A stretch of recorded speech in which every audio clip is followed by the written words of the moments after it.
Hello everyone, welcome to Daksha nursing academy. तो आज हम ना साइकेट्रिक नर्सिंग के अंदर हम टॉपिक ले रहे हैं। आज का हमारा टॉपिक क्या है? Therapeutic nurse patient relationship. यह टॉपिक काफ़ी बार आपके स्टूडेंट्स ने डिमांड किया है, इसलिए टॉपिक आपके सामने लेके आए हैं। और इसी तरह का अगर आपका कोई सजेशन होता है आप मुझे बता सकते हैं, ठीक है। और इसके साथ आपसे एक रिक्वेस्ट है कि जिन स्टूडेंट्स ने अभी तक चैनल को शेयर और सब्सक्राइब नहीं किया है वो जल्द से सब्सक्राइब कर दें और चैनल को ज़्यादा से ज़्यादा लोगों तक शेयर जरूर करें, ठीक है। तो आज का हमारा टॉपिक हम स्टार्ट कर लेते हैं। तो हमारा टॉपिक है therapeutic nurse patient relationship. Means nurse और पेशेंट के बीच में थेरेप्टिक रिलेशनशिप की बात की गई है, ठीक है। तो इसका मतलब क्या हुआ कि नर्स और पेशेंट है वो दोनों जॉइंटली काम कर रहे हैं, ठीक है। इसमें इस तरह के जो थेरेप्टिक रिलेशनशिप के अंदर क्या होता है, नर्स और पेशेंट जॉइंटली काम करते हैं ताकि उनका जो भी कॉमन जो गोल है जो उन्होंने सेट किया है उसको वो पूरा कर सके, ठीक है। साथ ही जो नर्स है वो क्लाइंट को असिस्ट करती है, हेल्प करती है ताकि क्लाइंट अपनी जो इनर उसकी जो स्ट्रेंथ है, उसकी जो कैपेबिलिटीज़ है उसको वो पहचान सके और अपनी लाइफ की जो भी उसकी प्रॉब्लम्स है उसको वो खुद से रिजॉल्व कर सके और अपनी पर्सनल जो ग्रोथ है उसको वो कर सके, ठीक है। तो यही सब होता है हमारा थेरेप्टिक नर्स पेशेंट रिलेशनशिप में, ठीक है। ये हमारे एक इंट्रोडक्शन की तरह हो गया। अब रिलेशनशिप वर्ड की बात आ गई तो रिलेशनशिप तीन तरह के जो 3 टाइप्स ऑफ रिलेशनशिप होते हैं, ठीक है। तो हम रिलेशनशिप जो है 3 तरह के हम पढ़ रहे हैं। तो फर्स्ट टाइप है इसका रिलेशनशिप का, ठीक है, वो हमारा हो सकता है सोशल रिलेशनशिप। Social relationship. और दूसरा हो सकता है हमारा इंटीमेट रिलेशनशिप, ठीक है। और थर्ड होता है हमारा थेरेप्टिक रिलेशनशिप, जिसके बारे में हमें अच्छे से डिटेल में पढ़ना है। थेरेप्टिक रिलेशनशिप, ठीक है। अब सोशल रिलेशनशिप क्या होता है, नाम से पता चल रहा है कि सोशल मीन्स लोग दूसरों लोगों के साथ जो संबंध बनाते हैं, जो रिलेशनशिप बनाते हैं, ठीक है। इस तरह के जो रिलेशनशिप है, सोशल रिलेशनशिप क्यों बनाए जाते हैं, ताकि किस एक पर्पस से बनाए जाते हैं। पर्पस क्या होता है, ताकि एक फ्रेंडशिप के पर्पस से, ठीक है, वो अपने जो म्यूचुअल जो उनकी क्वेरीज हैं या फिर म्यूचुअल जो उनकी प्रॉब्लम्स हैं, नीड्स हैं, उसको सॉल्व करने के लिए इस तरह के रिलेशनशिप बनाते हैं, ठीक है। जैसे हम नॉर्मल जो नेबर्स हैं आपस में, ठीक है, नॉर्मल एग्जांपल ले अपनी लाइफ का, ठीक है। जैसे एक जो नेबर है दूसरे नेबर से अपने रिलेशनशिप किस लिए बनाता है, ताकि उनके बीच के जो कॉमन इश्यूज़ हैं, कॉमन प्रॉब्लम है या फिर कॉमन उनके नीड्स हैं उनको वो आपस में सॉल्व कर सकें, ठीक है। एक फ्रेंडशिप के गोल से एक उनका जो है अपनी पार्टनरशिप वो बना सके, इसलिए वो क्या है ये सोशल रिलेशनशिप रखते हैं, ठीक है। तो इसमें जो उनका मेन जो मोटिव होता है वो अपनी म्यूचुअल जो उनकी नीड्स को पूरा करने के लिए ही सोशल रिलेशनशिप बनाया जाता है। मीन्स एक फ्रेंडशिप के पर्पज़ से, ठीक है, ये सोशल रिलेशनशिप क्रिएट किया जाता है।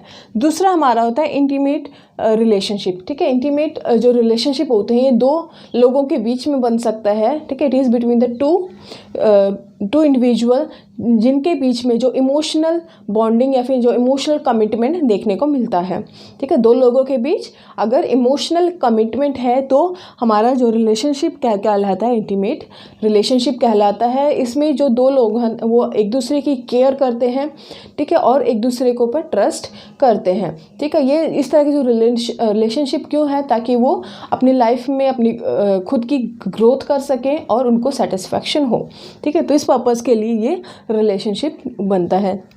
थर्ड है हमारा जो मेन रिलेशनशिप है जिसकी हमें बात करनी है, वो हमारा थेरेप्टिक रिलेशनशिप, ठीक है। थेरेप्टिक जो रिलेशनशिप है वो जैसे हमने पहले भी बताया है कि किसके बीच में होता है, ये between the nurse and the patient, ठीक है। नर्स क्या करती है कि अपनी खुद की जो उसकी स्ट्रेंथ है, ठीक है, खुद की उसकी जो थेरेप्टिक कम्युनिकेशन, मेन यहाँ पे जो है थेरेप्टिक रिलेशनशिप के अंदर क्या है, थेरेप्टिक कम्युनिकेशन स्किल्स हैं उसी का यूज़ करके, ठीक है। कम्युनिकेशन स्किल्स ये अलग से टॉपिक है, इसको मैं इसी नेक्स्ट वीडियो में आपके साथ शेयर करूँगी, ठीक है। तो थेरेप्टिक कम्युनिकेशन स्किल्स का यूज़ करके और इसके साथ जो नर्स है अपनी पर्सनल जो स्ट्रेंथ का, पर्सनल जो उसकी एबिलिटीज़ का यूज़ करते हुए क्लाइंट की प्रॉब्लम्स को वो आइडेंटिफाई करती है। वो देखती है कि क्लाइंट का बिहेवियर किस तरह का है, फिर उसके अकॉर्डिंग ही जो है क्लाइंट को मोटिवेट करती है, एनकरेज करती है, ताकि अपनी जो लाइफ की जो उसके चैलेंजेस है उसको वो एक्सेप्ट कर सके और अपनी लाइफ में वो आगे ग्रो कर सके। ठीक है, तो उसकी पर्सनल ग्रोथ को वो इम्प्रूव करने की कोशिश करती है। ठीक है, यही हमारा क्या है, थेरेप्टिक रिलेशनशिप। ठीक है, तो इसको हम अभी डिटेल में कर लेते हैं। तो इसके हम नेक्स्ट जो कंपोनेंट्स है थेरेप्टिक नर्स पेशेंट रिलेशन या फिर थेरेप्टिक रिलेशनशिप के कंपोनेंट्स की हम बात कर लेते हैं। तो इसके जो कंपोनेंट्स हैं वो मेन 4 कंपोनेंट्स हम पढ़ते हैं। ठीक है, 4 कंपोनेंट्स हैं। फर्स्ट जो कंपोनेंट है वो हमारा क्या है, रैपोर्ट। ठीक है, RAPPORT फर्स्ट कंपोनेंट है। दूसरा है हमारा एम्पथी, थर्ड है वार्मथ, और फोर्थ है हमारा जेन्युइननेस। ठीक है, तो ये 4 कंपोनेंट हमें थेरेप्टिक कम्युनिकेशंस के थेरेप्टिक रिलेशनशिप के अंदर हमें पढ़ने हैं। ठीक है, तो ये 4 कंपोनेंट हमें पढ़ने हैं, रैपो, एम्पैथी, वार्मथ और जेन्युइननेस। मीन्स अगर कहीं पे भी थेरेप्टिक नर्स पेशेंट रिलेशनशिप की बात हो, ठीक है, तो ये 4 जो कंपोनेंट हैं, फिर 4 चीज़ें बहुत ज़रूरी हैं, तभी हम किसी नर्स और पेशेंट के बीच में थेरेप्टिक रिलेशनशिप की बात कर सकते हैं। सबसे पहले है रैपोर्ट। ठीक है, रैपोर्ट का मतलब क्या होता है, एक क्लोज जो रिलेशनशिप, एक हारमोनियस रिलेशनशिप। ठीक है, इसका मीनिंग क्या है, क्लोज रिलेशनशिप और एक हारमोनियस रिलेशनशिप से है। ये इस तरह का जो रिलेशनशिप है, ठीक है, वो कैसे क्रिएट होता है, अगर दोनों जो है नर्स और पेशेंट दोनों विलिंग हो, मीन्स दोनों तैयार हों इन्वॉल्व होने के लिए, इस तरह के रिलेशनशिप में इन्वॉल्व होने के लिए। ठीक है, तो एक हारमोनियस रिलेशनशिप, हारमोनियस या फिर क्लोज रिलेशनशिप को क्या बोलते हैं हम, रैपोर्ट। ठीक है, तो कैसे बनता है ये रैपो, अगर दोनों ही नर्स एंड जो पेशेंट है दोनों रेडी हो, दोनों विलिंग हो, ठीक है, कि वो आपस में जो इन्वॉल्व होना चाहते हैं, दोनों एक दूसरे को एक्सेप्ट करना चाह रहे हैं और अंडरस्टैंड करने के लिए तैयार हों। ठीक है, हम जो रैपो है किस तरह जो मीनिंग है उसकी बात करें कि रैपो कब एस्टेब्लिश होता है, दो लोगों के बीच जो रैपो है, ठीक है, क्लोज जो रिलेशनशिप, एक हारमोनियस रिलेशनशिप कब बनता है, जब दोनों ही लोग क्या हैं, आपस दोनों रेडी हो इन्वॉल्व होने के लिए, एक दूसरे को समझने के लिए और एक्सेप्ट करने के लिए। ठीक है, तभी हम क्या है, रैपो को एस्टेब्लिश कर सकते हैं। ठीक है, ये जो रैपो है वो एक एंड रिजल्ट है किसका, अगर दोनों को लगता है कि वो एक केयर कर रहे हैं, ठीक है, और जो केयर और कंसर्न अगर देखने को मिलती है, तभी रैपो एस्टेब्लिश होती है दो लोगों के बीच में। ठीक है, तो यहाँ पे जो नर्स क्लाइंट के साथ जो रैपो है कैसे एस्टेब्लिश करेगी। ठीक है, तो नर्स डेमोन्स्ट्रेट करेगी, ठीक है, वो इस तरह से शो करेगी कि वो जो क्लाइंट के लिए क्या है, जो नॉन जजमेंटल तरीके से उसको दिखाएगी कि किसी तरह का जो अगर वो क्लाइंट फीलिंग्स को, अपनी जो थॉट्स को शेयर करता है, तो उसके लिए जो क्लाइंट क्या नॉन जजमेंटल है, किसी तरह से उसको जज नहीं कर रही है, और जो नर्स है वो क्लाइंट को अंडरस्टैंड कर पा रही है और एक्सेप्ट कर पा रही है। ठीक है, अगर नर्स इस तरह से अपने आप को अपने आप को दिखाती है, रिप्रेजेंट करती है, ठीक है, तो क्या है, उन दोनों के बीच में जो रैपो एस्टेब्लिश हो सकती है। ठीक है, तो नर्स को इस तरह से डेमोन्स्ट्रेट करना पड़ेगा क्लाइंट के लिए। ठीक है, तो किसी भी थेरेप्टिक रिलेशनशिप के लिए जो रैपो हमारा जो क्राइटेरिया हो सकता है। सेकंड है एम्पैथी। ठीक है, जो एम्पैथी है कि एम्पैथी का मीनिंग क्या होता है कि putting your self in another's situations और सर्कमस्टांसेस। ठीक है, मीन्स खुद को दूसरों की जगह रख के देखना। जैसे अगर कोई भी क्लाइंट है, वो अपनी फीलिंग्स को, अपने थॉट्स को, उसका कोई किसी तरह का इमोशनल जो है इवेंट उसके बारे में बता रहा हो, तो नर्स को भी क्या है, उसी तरह से अपने आप को उसकी सिचुएशन में रखकर सोचना चाहिए। वही क्या होता है, एम्पैथी। बट इस चीज़ में जो मेन चीज़ क्या है, मेन पॉइंट क्या है कि नर्स को क्या करना है, क्रिटिकली भी एनालाइज करना चाहिए। ठीक है, मीन्स वो उस सिचुएशन को क्रिटिकली एनालाइज करे। ये नहीं कि अगर क्लाइंट अपने कोई इंसिडेंट बता रहा है, कोई इमोशनल इंसिडेंट है, ठीक है, अगर वो उसके साथ वो कुछ मीन्स सेडिमेंट मीन्स रोने लग जाता है, किसी तरह के अपने इमोशंस शो करता है, ठीक है, तो ये नहीं कि जो नर्स है उसी के साथ वो रोने बैठ जाए। ठीक है, या फिर इसी तरह का कोई एग्जाम्पल आप सोच लीजिए मीन्स उसके फीलिंग्स को, उसको अपने खुद को रखना तो है, बट उस सिचुएशन को क्रिटिकली एनालाइज भी करना है, और साथ में नर्स क्या करेगी, क्लाइंट को एनकरेज करेगी, मोटिवेट करेगी कि इस तरह की सिचुएशन को किस तरह से वो हैंडल कर सकता है। ठीक है, इसी को क्या बोला हमने, क्रिटिकली एनालाइज करना। मीन्स नर्स खुद ये कोशिश नहीं करेगी कि किस तरह से वो क्लाइंट की प्रॉब्लम को रिजॉल्व कर सके। ठीक है, पर्सनली उसके अंदर इन्वॉल्व नहीं होना है नर्स को।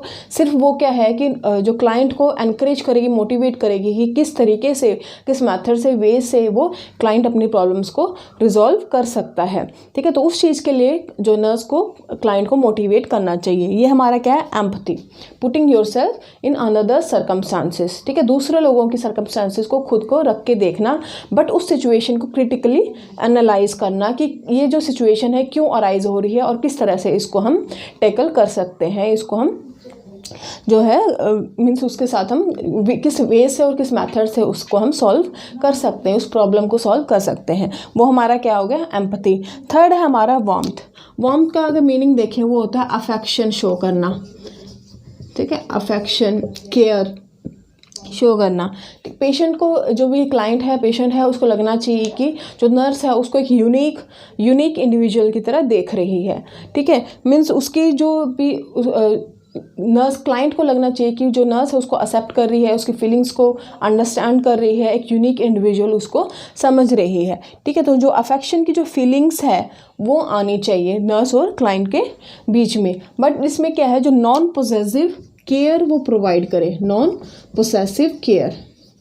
ठीक है, पोसेसिवनेस नहीं होनी चाहिए थेरेप्टिक रिलेशनशिप के अंदर। जो नॉन पोसेसिव केयर ही जो है नर्स को, क्लाइंट को प्रोवाइड करनी चाहिए। ठीक है, बट जो नर्स है वो किस तरह से देखेगी क्लाइंट को, एक यूनिक क्लाइंट की तरह।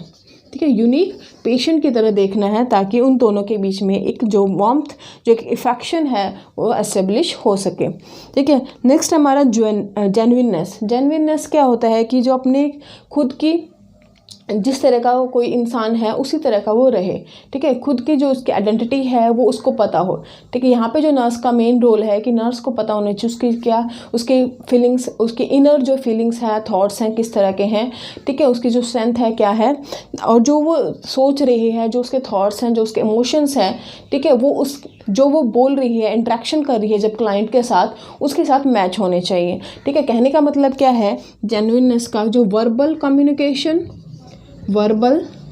कम्युनिकेशन और नॉन वर्बल जो कम्युनिकेशन है, दोनों कॉरस्पॉन्ड करने चाहिए, मिलने चाहिए, रिलेट करने चाहिए कम्युनिकेशन। ठीक है, मीन्स जो नर्स वर्बली जो वर्बल कम्युनिकेशन कर रही है, जो बोल रही है, जो उसके थॉट्स हैं, ठीक है, वो किससे मैच होनी चाहिए, नॉन वर्बल कम्युनिकेशन से। ठीक है, जैसे जैसे पेशेंट ने नर्स को अपना किसी इंसिडेंट के बारे में बताया। ठीक है, वो अपनी उसकी जो कंप्लेंट्स है, प्रॉब्लम है, उसके बारे में बता रहा है, तो नर्स को भी क्या करना चाहिए कि अगर वो उसके लिए कुछ मेथड बता रही है कि किस तरह से वो अपनी प्रॉब्लम्स को रिजॉल्व कर सकता है। ठीक है, या फिर उसके, तो उस टाइम मेथड बताने के टाइम जो चीज़ें वो बोल रही है, जो उसका वर्बल कम्युनिकेशन है, तो उसके चेहरे पर या फिर उसका जो भी फेशियल एक्सप्रेशन है, या फिर उसके जो हैंड मूवमेंट्स हैं, उसका जो बॉडी पोस्चर भी उसी की तरह होना चाहिए। ठीक है, दोनों चीज़ें कॉरस्पॉन्ड होनी चाहिए। मेरे कहने का मतलब ये है कि अगर जो नर्स है, ठीक है, वो उसके फीलिंग्स में अगर वो इन्वॉल्व हो रही है, ठीक है, तो उसका जो मूड है, जो उसके जो फेशियल एक्सप्रेशन भी उसी तरह के होने चाहिए।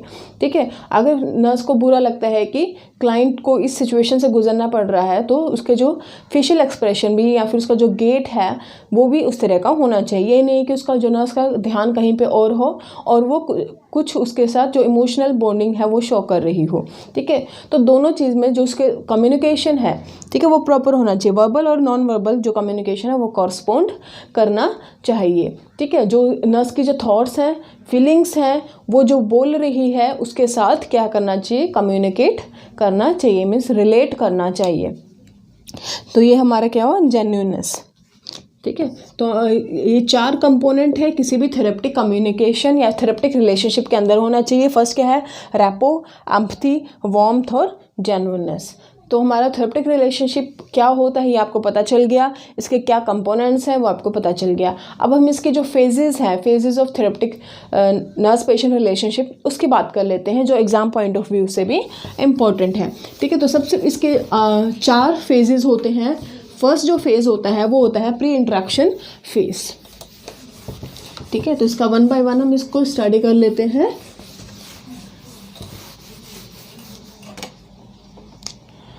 फेजेस की बात हम कर रहे हैं, phases of therapeutic nursing patient therapeutic nurse patient relationship. First है प्री इंटरेक्शन फेज। ठीक है, लिख लेते हैं। दूसरा है हमारा इंट्रोडक्टरी और ओरिएंटेशन फेज, इंट्रोडक्टरी और ओरिएंटेशन फेज।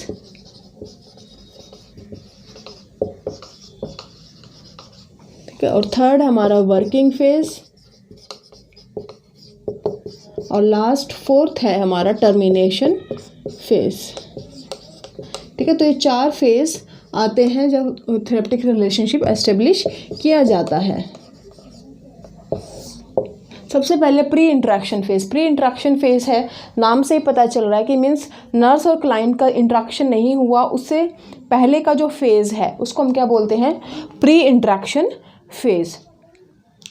ठीक है, तो इसमें जो नर्स है और क्लाइंट का इंटरेक्शन नहीं हुआ था, तो इसमें वो सभी चीज़ें आएंगी जो नर्स क्लाइंट से मिलने से पहले करती है या फिर सोचती है, ठीक है, या फिर फील करती है, तो सभी चीज़ें इसके अंदर आती हैं।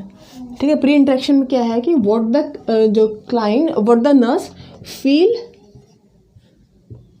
डू और थिंक। ठीक है, तो ये सारी चीज़ें जो पहले क्लाइंट के मिलने से पहले जो करती है उसको हम प्री इंटरेक्शन फेज में रखते हैं। ठीक है, ये जब फेज़ कब स्टार्ट होता है, ये फेज़ जब स्टार्ट होता है जब नर्स को जो कोई क्लाइंट असाइन किया जाता है थेरेप्टिक रिलेशनशिप को बिल्डअप करने के लिए, तो वहीं से ये फेज़ स्टार्ट हो जाता है। ठीक है, तो उस फेज़ में जो वो सोचती है, जब उसको असाइन किया जाता है कोई साइकेट्रिक पेशेंट, जब उस फेज़ में जो वो सोचती है, जो वो करती है, वही सारी चीज़ें इसमें आती है। ठीक है, अब क्या चीज़ें आती हैं, क्या वो सोचती है, क्या करती है, तो इसमें मेनली जो नर्स है वो अब खुद को सेल्फ एक्सप्लोर करती है। तो इसमें मेन जो है हमारा जो है सेल्फ एक्सप्लोरेशन। ठीक है, सेल्फ एक्सप्लोरेशन।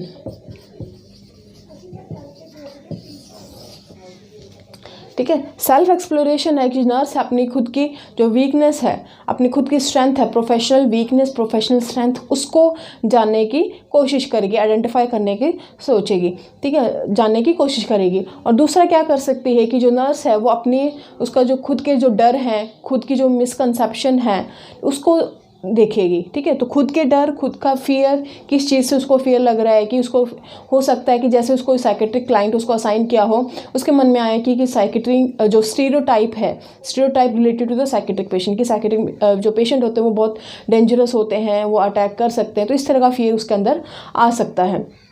या फिर उसको लग सकता है कि वो प्रॉपर जो केयर है उस क्लाइंट को नहीं दे पाएगी, वो पेशेंट का जो है एक्सप्लॉयटेशन हो सकता है। ठीक है, तो इस तरह की जो फियर है, उसका डर है, उसके मन में आ सकता है। ठीक है, दूसरा मैंने बात की थी उसकी जो प्रोफेशनल स्ट्रेंथ, उसके अंदर किस तरह की सिचुएशन को किस तरह से वो हैंडल कर सकती है, उसकी वीकनेस कहाँ पे आती है। ठीक है, वो उसको जानने के लिए भी कोशिश करेगी। ठीक है, तो ये हमारा किस में आता है, प्री इंटरेक्शन फेज में सेल्फ एनालिसिस, खुद का वो एनालिसिस करती है। यहाँ पे पॉसिबल हो जो नर्स है इसी फेज से पेशेंट के बारे में डाटा कलेक्शन करना स्टार्ट कर देती है, और लास्ट में क्या करती है कि जो भी उसके प्लान्स हैं क्लाइंट से मिलने के लिए वो प्लान आउट करती है।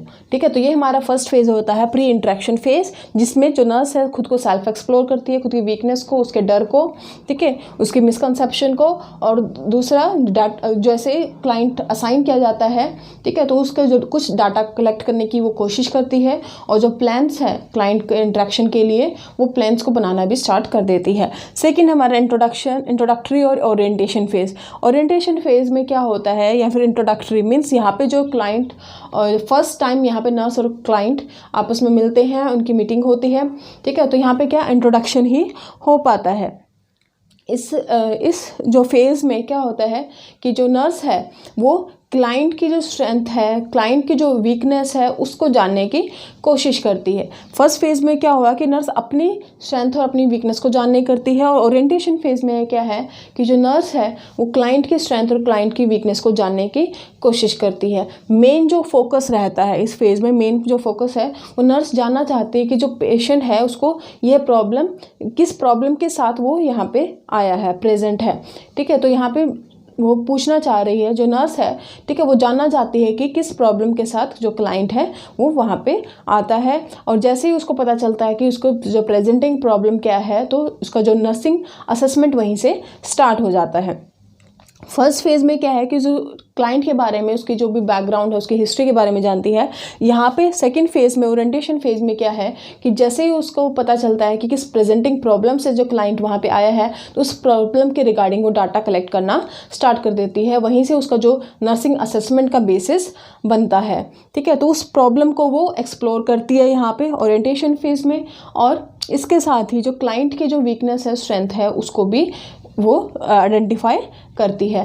थर्ड चीज़ वो यहाँ पे क्या करती है कि जो रैपो है, ठीक है, तो यहाँ पे सेकंड फेज़ में ही, ओरिएंटेशन फेज़ में ही रैपो डेवलप होती है, ट्रस्ट डेवलपमेंट होता है, और जो कम्युनिकेशन है नर्स और पेशेंट के बीच में यहाँ पे एस्टेब्लिश किया जाता है। और साथ में जो नर्स है वो क्लाइंट को असिस्ट करती है ताकि वो अपनी जो भी उसकी फीलिंग्स है, थॉट्स को वो खुद से वर्बलाइज करे, बता के वो अपनी थॉट्स और फीलिंग्स को नर्स को बताए। ठीक है, इसके लिए जो नर्स है वो क्लाइंट को असिस्ट करती है। तो मेन चीज़ आपको याद रखनी है कि जो इंट्रैक्शन है, फर्स्ट इंट्रैक्शन ओरिएंटेशन फेज़ में होता है, रैपो भी यहीं एस्टेब्लिश की जाती है। जो मेन जो एक्चुअल किस प्रॉब्लम के साथ जो क्लाइंट आया है उसको यहाँ पे देखा जाता है, कम्युनिकेशन यहाँ एस्टेब्लिश की जाती है। ठीक है, और जो भी डाटा कलेक्शन है वो वहाँ पे किया जाता है। अब इसी फेज़ के अंदर, ओरिएंटेशन फेज़ के अंदर ही, जब नर्स को पता, जो एक्चुअल जो डाटा कलेक्शन करने के बाद जो उसको प्रॉब्लम दिखाई देती है, उसके बाद वो क्या करेगी, प्रॉब्लम को डिफ़ाइन करेगी। ठीक है, तो इसी फेज़ में डिफाइनिंग द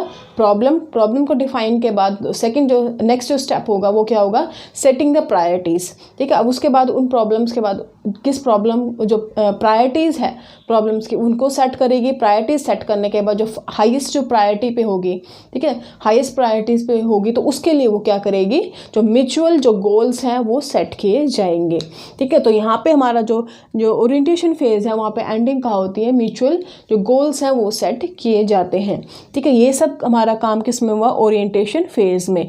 फर्स्ट फेज़ में क्लाइंट का एज सच कोई रोल नहीं होता, सिर्फ जो नर्स है सेल्फ एक्सप्लोरेशन करती है। ओरिएंटेशन फेज़ में उनका आपस में इंटरेक्शन होता है, रैपो बिल्डअप की जाती है, कम्युनिकेशन होता है, और एंड कहाँ होता है, डिफाइनिंग द प्रॉब्लम, और इसके साथ प्रायोरिटाइजिंग। फिर थर्ड होता है हमारा म्यूचुअल गोल सेटअप। नेक्स्ट हमारा होता है वर्किंग फेज़। वर्किंग फेज़ क्या है कि सबसे लंबा फेज़ होता है, इसी के अंदर ही क्या है, जो थेरेप्टिक रिलेशनशिप एस्टेब्लिश होता है। ठीक है, इसमें जो अभी वर्किंग फेज़ 2 मिनट रुके, इसमें जो प्रॉब्लम्स एनकाउंटर्ड है उसकी भी थोड़ी थोड़ी बात कर लेते हैं। ठीक है, प्री इंट्रैक्शन में सेल्फ एक्सप्लोरेशन क्या होता है, तो इसमें क्या हो सकता है कि जो नर्स को जो प्रॉब्लम क्या आ सकती है, ठीक है, जब वो खुद को एक्सप्लोर कर रही है, एनालाइज कर रही है, हो सकता है कि जो नर्स है वहाँ पे फ्रस्ट्रेट हो जाए, उसको एंगर आए, उसको एंजाइटी हो। ठीक है, किस तरह का उसको रिलेशनशिप बनाना पड़ रहा है, क्लाइंट की जो हिस्ट्री देख के उसको थोड़ा क्या है, एंजाइटी होने लगे, तो इसमें उस चीज़ को कैसे रिजॉल्व किया जाता है कि वो अपने जो भी उसके सीनियर हैं, जो भी उसके सुपरवाइज़र हैं, अपने पीयर से, फ्रेंड सर्कल है, उससे वो शेयर कर सकती हैं अपनी एंजाइटीज़ को, अपनी उसकी जो भी उसकी वीकनेस को उनसे शेयर कर सकती है, और वहीं से अपना गाइडेंस ले सकती है। ठीक है, तो ये हमारे फर्स्ट जो फेज़ की जो प्रॉब्लम होगी। सेकंड फेज़ में इंट्रोडक्शन ओरिएंटेशन फेज़ में क्या हो सकता है कि जो नर्स और क्लाइंट के बीच में हो सकता है कि जो रैपो है, ठीक है, वो अच्छे से एस्टेब्लिश ना हो, जो एग्रीमेंट है वो एस्टेब्लिश ना हो। ठीक है, जैसे क्लाइंट को लगता है कि जो नर्स है वो कुछ टाइम के लिए है, मीन्स एक जो फिक्स जो एग्रीमेंट है दोनों के बीच में नहीं एस्टेब्लिश होता है, तो प्रॉब्लम एनकाउंटर हो सकती है, तो दोनों के बीच में अंडरस्टैंडिंग नहीं होगी। ठीक है, और इसी तरह से जो नर्स है उसको भी लगता है कि इस तरह के जो पेशेंट आया है वो क्या है, मेजर साइकेट्रिक इलनेस है। ठीक है, ये तो ठीक ही नहीं होगा, लास्ट टाइम भी इस तरह का पेशेंट आया था, वो ठीक नहीं हुआ। ठीक है, तो इस तरह का जो भी उसके मन में जो थॉट्स है नर्स के, उस थॉट्स के कारण जो है प्रॉब्लम जो आ सकती है थेरेप्टिक रिलेशनशिप को। ठीक है, नर्स को भी फील हो सकता है और इस तरह से जो क्लाइंट है उसको भी लग सकता है कि जो नर्स है वो कुछ टाइम के लिए है, जो मेरी प्रॉब्लम को सॉल्व नहीं कर सकती। तो इस तरह की जो प्रॉब्लम है, ठीक है, उसके लिए भी क्या है कि जो भी डाटा जिस तरह का उसको नर्स को मिलता है वो अपने उस डाटा को अपने सीनियर्स, अपने सुपरवाइजर्स के साथ शेयर कर सकती है और वहीं से अपना गाइडेंस ले सकती है। थर्ड हमारा है वर्किंग फेज़। ये इंपॉर्टेंट मीन्स लंबा, जिस मेन जो रिलेशनशिप है यहीं पे बिल्डअप किया जाता है। एक लेंदी फेज़ होता है। इसमें क्या किया जाता है, जो रिलेशनशिप एस्टेब्लिश होने के बाद जो भी उसकी जो नर्स है क्लाइंट के बारे में और भी ज़्यादा इन्फॉर्मेशन कलेक्ट करने की सोचती है, ठीक है, ताकि जो उसके रेलेवेंट जो स्ट्रेसर्स हैं, मीन्स जिन स्ट्रेसर की वजह से जिन प्रॉब्लम जो उसके मेन कोज हैं उनको आइडेंटिफाई करने की यहाँ पे कोशिश करती है, ठीक है। तो यहाँ पे इसी फेज़ में जो रेलेवेंट स्ट्रेसर्स को आइडेंटिफाई किया जाता है और साथ में स्ट्रेसर्स को आइडेंटिफाई करके जो नर्स कोशिश करती है कि किस तरह से कोपिंग मैकेनिज़्म को, क्लाइंट के अंदर कोपिंग मैकेनिज़्म को बिल्डअप किया जाए, किस तरह से जो क्लाइंट है वो इंडिपेंडेंट बनाया जा सके, ठीक है। इसके साथ ही जो डेवलपमेंट ऑफ इंसाइट, ठीक है, किस तरह से जो इंसाइट है क्लाइंट के अंदर वो पैदा किया जा सके, ठीक है। तो यहाँ पे वर्किंग फेज़ में क्या है, पहले तो क्या करेगी, गैदर डाटा, उसके बाद क्या करेगी, आइडेंटिफाई स्ट्रेसर्स, ठीक है, जो भी स्ट्रेसर्स हैं या फिर जो कोज हैं उसके बारे में उनको आइडेंटिफाई करने की कोशिश करेगी। कोज आइडेंटिफाई होने के बाद क्या करेगी, कोपिंग मैकेनिज़्म है वो डेवलप करने की कोशिश करेगी, ठीक है। उन स्ट्रेसर्स को कैसे निपट सकता है क्लाइंट, या फिर इंडिपेंडेंट कैसे बन सकता है क्लाइंट, ठीक है। और इनसाइट, ठीक है, मीन्स क्लाइंट को अपनी प्रॉब्लम्स के बारे में पता होना चाहिए तभी वो ठीक हो सकता है, ठीक है। तो अपनी प्रॉब्लम के बारे में इंसाइट हो, ठीक है, पता हो क्लाइंट को, तो इसके लिए भी वो कोशिश करती है, ठीक है। ये फेज़ हमारा कौन सा है, वर्किंग फेज़। जो मेन जो फेज़ है यहीं पे होता है। अब यहाँ पे क्या प्रॉब्लम एनकाउंटर हो सकती है, क्या प्रॉब्लम आ सकती है कि जो नर्स है, नर्स की अपने लाइफ में कुछ इश्यूज हो सकते हैं जिसकी वजह से जो नर्स और जो क्लाइंट के बीच में थेरेपेटिक रिलेशनशिप है वो अफेक्टेड हो रहा हो, ठीक है। अपने खुद के पर्सनल स्ट्रेसर्स की वजह से जो नर्स है जो क्लाइंट के साथ जो है जो रिलेशनशिप अच्छे से नहीं बिल्डअप कर रही हो, जो नर्स है वो क्लाइंट को इग्नोर कर सकती है, ठीक है। दूसरा जो प्रॉब्लम क्या आ सकती है कि जो क्लाइंट है वो नर्स को टेस्ट कर सकता है, ठीक है। जैसे ही उनका फेज़ स्टार्ट होता है वर्किंग फेज़, उसमें जो नर्स है क्लाइंट नर्स को टेस्ट कर सकता है कि किस तरह से जो नर्स है उसकी प्रॉब्लम्स को एनकाउंटर कर रही है, ठीक है, वो इतनी कैपेबल है कि उसकी प्रॉब्लम को वो फेस कर सकती है कि नहीं है, ठीक है। थर्ड प्रॉब्लम क्या हो सकती है कि जो पेशेंट है वो रिलेक्टेंट बन जाए, मीन्स किसी भी कम्युनिकेट करने के लिए रेडी ना हो, किसी भी थेरेपी को लेने के लिए वो रेडी ना करो, सब चीज़ों को मना कर दे, ठीक है, तो भी वहाँ पे प्रॉब्लम आ सकती है। तो इस तरह के जो स्ट्रेसर्स हैं इस रिलेशनशिप को बिल्डअप करने में आ सकते हैं। नेक्स्ट है टर्मिनेशन फेज़, ठीक है। टर्मिनेशन फेज़, क्योंकि सारे काम हो गए हमारे, यहाँ पे उसने अपनी जो कॉपिंग मैकेनिज्म डेवलप करवा दिया, क्लाइंट को इंडिपेंडेंट करवा दिया, तो टर्मिनेशन फेज़ जो नेक्स्ट फेज़ होता है हमारा, इसमें क्या है कि जो नर्स है, ठीक है, कुछ क्राइटेरिया सेट करती है। अगर वो क्राइटेरिया मेट हो जाते हैं तो जो इस रिलेशनशिप को क्या टर्मिनेट किया जा सकता है, ठीक है। अब क्राइटेरिया की बात करें तो क्राइटेरिया क्या हो सकते हैं, ठीक है, जैसे जो भी सेट गोल्स हैं उनके वो मेट हो गए हों, या फिर क्लाइंट की जो प्रेजेंटिंग प्रॉब्लम है वो सॉल्व हो गई हो, ठीक है, जो क्लाइंट है उसकी कुछ खुद की आइडेंटिटी वो बना रहा हो, ठीक है। तो ये सारे जो क्राइटेरिया हैं वो सेट कर सकते हैं और उन क्राइटेरिया को अगर वो मेट करता है तो इस फेज़ को हम कर सकते हैं, टर्मिनेशन फेज़ ला सकते हैं, ठीक है। तो इसमें जो मेन टास्क होता है नर्स का वो क्या होगा कि जो भी रिलेशनशिप है उनको वो मीन्स उस रियलिटी को फेस करें, ठीक है। मीन्स डायरेक्ट जो नर्स है क्लाइंट को बताएगी कि हमारा जो रिलेशनशिप यहाँ पे टर्मिनेट कर रहे हैं, हमारा जो भी गोल्स थे वो हमने अचीव कर लिए हैं, अभी जो क्लाइंट है वो पूरी तरीके से ठीक है, उन्होंने इस फेज़ में क्या क्या प्रोग्रेस की है ये भी जो नर्स है क्लाइंट को बताएगी, ठीक है, क्या प्रोग्रेस की है, जो गोल्स थे वो हमारे पूरे हो गए हैं, जो हमारा रिलेशनशिप है वो यहाँ पे एंड करने वाला है। ठीक है, ये सारे जो टास्क का टर्मिनेशन फेज़ में किए जाते हैं। ठीक है, तो इसमें जो दोनों ही चीज़ें, अगर जो इस दोनों चीज़ें होती हैं, दोनों चीज़ कैसे, अगर जो नर्स अपनी जो फीलिंग्स है, थॉट्स है रिगार्डिंग द सेपरेशन और रिगार्डिंग द टर्मिनेशन, वो क्लाइंट को बताएगी कि हम इस तरह से हमारे गोल्स पूरे हो गए हैं, तो इससे क्या होगा कि जो क्लाइंट के अंदर क्या साइकोलॉजिकली वो रेडी होगा। ठीक है, वो साइकोलॉजिकली प्रिपेयर हो जाएगा। ठीक है, और दूसरी तरफ अगर वो नहीं बताती है तो क्या है, पेशेंट को साइकोलॉजिकली वो प्रिपेयर नहीं होता। इसलिए जो नर्स है पहले से बता देती है कि हमारा जो टर्मिनेशन फेज स्टार्ट हो गया, हमने जो गोल्स हैं वो मेट कर लिए हैं। ठीक है, तो अगर इसके अलावा जो नर्स है अपने खुद की जो इमोशंस है, थॉट्स हैं, उनको शेयर नहीं करती कि क्या उन्होंने फील किया है, क्या उनके बीच में जो किस तरह की सैडनेस, कब उनको गुस्सा आया है, किस तरह के किस मोड पे हमने किस तरह की जो फीलिंग्स है, थॉट्स हैं, अगर नर्स की साइड से भी शेयर वो नहीं करती है तो क्या है कि जो टर्मिनेशन फेज़ के गोल्स हैं वो भी एक्सेप्ट नहीं करती है। ठीक है, तो दोनों तरफ से जो इमोशंस हैं, थॉट्स हैं वो शेयर होने चाहिए। हमारा कौन सा फेज़ है, टर्मिनेशन फेज़ की बात कर रहे हैं। ठीक है, तो यही हमारे फेज़ थे, interaction, pre interaction phase, introductory और ओरिएंटेशन फेज़, वर्किंग फेज़ और टर्मिनेशन फेज़। ठीक है, आई होप आपको पता लग गया होगा। मेन चीज़ें जो जहाँ पे है बस वो आपको याद रखनी ही हैं। ठीक है, तो हमारा टॉपिक आज का इतना ही था। हमने थेरेप्टिक रिलेशनशिप की बात की, कंपोनेंट्स क्या हैं उसकी बात की, और फेजेस कौन कौन से हैं उसकी बात की। आई होप आपको समझ में आया होगा। फिर भी कुछ डाउट्स हैं, कुछ कन्फ्यूज़न है, वो आप मुझे कमेंट करके बता सकते हैं। तो आज की क्लास को हम यहीं पे स्टॉप करते हैं। नेक्स्ट क्लास हमारी जो थेरेप्टिक कम्युनिकेशन स्किल्स की बात है वो हम करेंगे, उसके ऊपर हमारी वीडियो है। ठीक है, तो आज के लिए इतना ही। Thank you so much.